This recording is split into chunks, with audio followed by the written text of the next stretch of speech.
ये गिरिराज सिंह हैं, बेगूसराय से सांसद और मोदी सरकार में टेक्सटाइल मिनिस्टर। ये 4 तस्वीरें लेकर के पंडित नेहरू, देश के प्रधानमंत्री, उनके चरित्र पर सवाल उठा रहे हैं। चारों तस्वीरों की हकीकत क्या है? पहली तस्वीर लेडी माउंटबेटन के साथ है, जिसमें एआई तकनीक का इस्तेमाल करके वो तस्वीर बनाई गई। दूसरी तस्वीर जिसमें वो विजय लक्ष्मी पंडित अपनी बहन से गले मिल रहे हैं, ये न्यूयॉर्क की फोटो बताई जाती है, उस वक्त वो अमेरिका की राजदूत थी। और एक और तस्वीर है जिसमें एक बच्ची पंडित नेहरू को किस कर रही है, वो विजय लक्ष्मी पंडित की बेटी नयनतारा यानी नेहरू जी की भतीजी है। और तीसरी तस्वीर जो है वो एआई है। चौथी तस्वीर जो है वो डिप्टी कमिश्नर उनकी पत्नी है, जिसको लेडी माउंटबेटन बताया जा रहा है।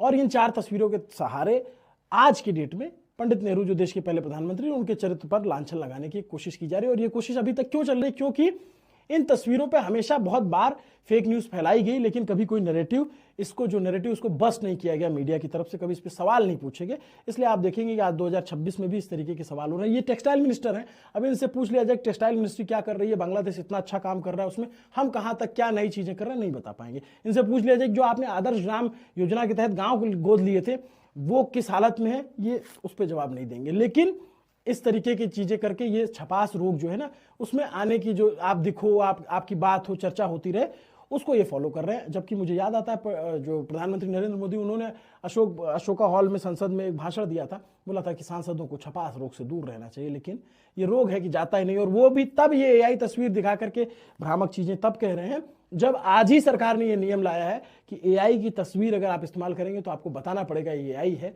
क्योंकि जो फेक न्यूज फैल रही है उसको रोकने के लिए सरकार इस तरीके के कदम उठा रही है। और ये सरकार के वरिष्ठ मंत्री जी का हाल है।